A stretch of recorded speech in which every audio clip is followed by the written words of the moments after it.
Berikutnya kita masuk ke pembahasan penting tentang hubungan antara copywriting digital dan data.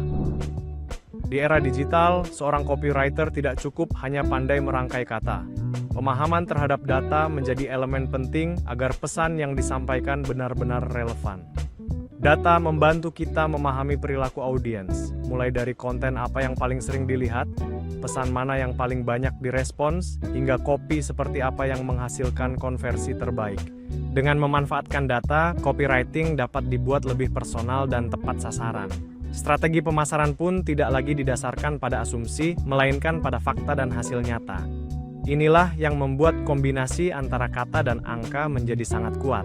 Ketika kreativitas didukung oleh data, copywriting digital mampu meningkatkan engagement sekaligus mendorong konversi secara konsisten.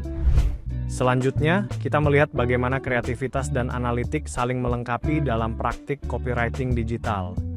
Kreativitas berperan dalam menciptakan pesan yang menarik, emosional, dan mudah diingat.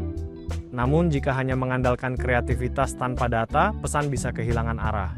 Disinilah analitik mengambil peran. Data menunjukkan apa yang disukai audiens, bagaimana mereka berinteraksi dengan konten, dan pesan mana yang paling efektif.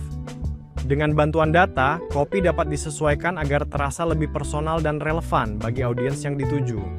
Strategi pemasaran pun bisa dioptimalkan berdasarkan hasil nyata. Ketika kreativitas dan analitik digabungkan, copywriting digital tidak hanya menarik perhatian, tetapi juga mampu meningkatkan engagement dan mengubah audiens menjadi pelanggan.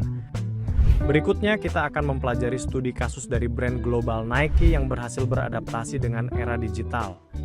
Nike dikenal luas dengan slogan-slogan kuat dan iklan ikonik. Di era digital, pendekatan tersebut diubah menjadi storytelling yang lebih singkat, emosional, dan mudah dibagikan di media sosial. Nike juga tidak hanya berbicara satu arah, mereka mengajak audiens untuk berpartisipasi melalui hashtag dan konten interaktif, sehingga konsumen terlibat langsung, bukan sekadar menjadi penonton.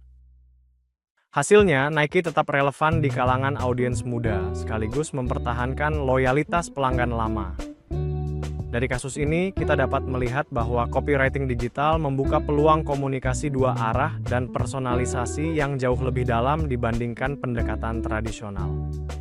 Selanjutnya, kita melihat contoh transformasi copywriting yang dilakukan oleh Sari Cosmetics.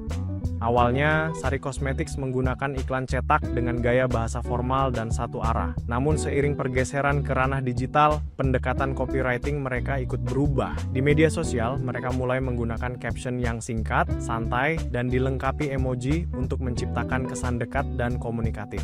Melalui email marketing, bahasa yang digunakan terasa lebih personal dan langsung, disesuaikan dengan kebutuhan audiens. Konten juga dirancang berdasarkan data perilaku konsumen, terutama produk yang paling diminati. Hasilnya, engagement media sosial meningkat, trafik website bertambah, dan penjualan online mengalami lonjakan signifikan.